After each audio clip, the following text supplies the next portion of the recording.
Selamat petang, salam sejahtera. Isu hangat petang ini dipetik dari Perak Insight. Anwar kini jadi penyelamat tengkuk kerajaan, tiada lagi no Anwar, no DAP. Berita sepenuhnya. PH dan Kerajaan Keluarga Malaysia, pimpinan Ismail Sabri Yaakob, akan menandatangani memorandum persefahaman atau MOU jam 5 petang ini yang menandakan bermulanya kerjasama kedua-dua pihak demi kepentingan rakyat. Meski butiran MOU hanya akan diumumkan selepas ia ditandatangani antara Ismail Sabri dengan ketua-ketua parti PH yang diketuai Anwar Ibrahim petang nanti, adalah dijangka ia tidak lari daripada 7 tawaran yang dibuat Perdana Menteri Jumaat baru-baru ini. 7 tawaran tersebut adalah pembentangan RUU anti lompat parti, pelaksanaan penurunan had umur mengundi dari 21 tahun kepada 18 tahun dalam masa terdekat, pindaan perlembagaan persekutuan untuk menghadkan tempoh jabatan Perdana Menteri ke-10 tahun, keseimbangan keanggotaan jawatan kuasa pilihan khas Parlimen melibatkan ahli Parlimen Kerajaan dan pembangkang. Setiap RUU termasuk RUU perbekalan yang dibentangkan di Parlimen akan dirunding dan dipersetujui secara bersama. Ahli parti pembangkang akan dilibatkan dalam Majlis Pemulihan Negara MPN. Ketua pembangkang akan diberikan saraan dan kemudahan yang setara dengan seorang menteri. Melalui MOU itu, dengan erti kata lain, termeterailah CSA atau Perjanjian Keyakinan dan Perbekalan antara kerajaan dengan blok pembangkang yang tujuan utamanya untuk mewujudkan kestabilan politik dan saling bekerjasama khusus untuk memulihkan ekonomi ekoran pandemik COVID-19. Dalam jangka masa singkat, keuntungan yang diperoleh oleh Ismail Sabri melalui MOU itu ialah tiada lagi desakan usul undi percaya dan belanjawan 2022 akan diluluskan tanpa banyak masalah.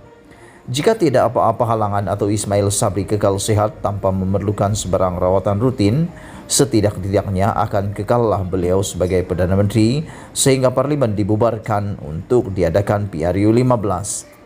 Walaupun belum tentu UMNO dan BN mampu menang lagi dalam PRU 15 akan datang nanti, MOU dengan PH itu sekurang-kurangnya mampu memberi harapan cerah untuk Ismail Sabri bertahan sebagai Perdana Menteri lebih 17 bulan, melebihi tempoh singkat Mahyadin Mat Yassin sebelum ini. Dari segi PH pula, meski MOU ini bermakna ia menutup peluang Anwar untuk mencuba lagi bagi mengembalikan mandat PRU 14 sebelum tibanya PRU 15, tetapi dalam beberapa sudut keuntungannya tidak boleh dinafikan begitu saja. Selain wakil rakyat blok pembangkang akan menikmati peruntukan sama rata dengan ahli parlimen kerajaan, lebih penting daripada itu, semua rang undang-undang yang mahu dilaksana, termasuk belanjawan, mesti dirunding dengan mereka terlebih dahulu.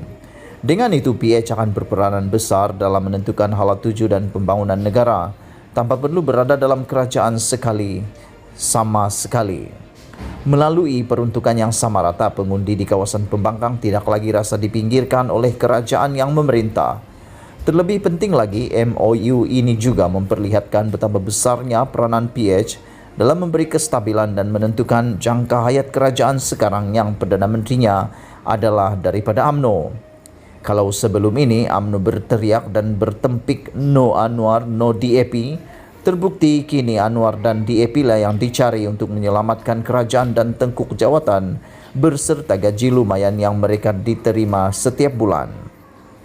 Realitinya sekarang, sementara Ismail Sabri sudah ada mempunyai 114 sokongan ahli parlimen di belakangnya, beliau seperti tidak yakin dengan kekuatan tersebut untuk mendepani usul undi percaya dan belanjawan 2022 nanti. PH yang di dalamnya ada PKR, DAP dan Amanah bukan saja lebih dipercayai oleh Ismail Sabri untuk jangka hayat kerajaannya, tetapi juga untuk hala tuju negara ini. No Anwar, no DAP kini sudah ditelan oleh mereka yang dulu kuat menentangnya, bukan saja daripada UMNO tetapi termasuk daripada PAS juga. Semuanya kerana sayangkan jawatan, tetapi PH tidak rugi apa-apa. Sebalik bakal untung yang menanti lebih berganda-ganda. Kalau dilihat berdasarkan 7 tawaran Ismail Sabri itu, kesemuanya adalah perkara yang memang asas perjuangan PH dan mahu dilaksanakan sebelum ini sejak dilontarkan dalam manifesto lagi. Cuma ia tidak sempat dilakukan kerana ketiadaan kejujuran ketika Tun Mahathir Mohamad menjadi Perdana Menteri Dan selepas itu berlaku pula pengkhianatan oleh Mahyadin yang menjadikan segala-galanya tergendala. Yang mustahak, dengan kesediaan Ismail Sabri mengangkat semula tawaran tersebut, rakyat pasti akan menilai bahwa perkara-perkara yang menjadi idea dan perjuangan PH adalah sesuatu yang relevan dan sesuai dengan semua kerajaan. Pasti ada terfikir kalaulah PH diberi peluang lebih lama lagi jadi kerajaan dan dipimpin oleh pemimpin yang betul-betul menjiwai semangat reformasi, tentulah lebih banyak lagi kebaikan dan pembaharuan mampu dinikmati bersama. Dengan yang demikian, melalui MOU itu, selain memperlihatkan PH adalah pembangkang yang berjiwa besar yang memang meletakkan kepentingan negara sebagai keutamaan, peluangnya untuk memenangi PRU15 turut lebih cerah lagi. Kerajaan yang ada sekarang tidak lebih hanya penciplak, tiada idea dan tiada kemampuan melaksanakan perubahan jika tanpa PH. Ditulis oleh Sahbudin Husin, 13 September 2021, sumber Facebook SDC. Sekian isu hangat petang ini, jangan lupa tekan butang subscribe dan kita jumpa lagi. Bye-bye.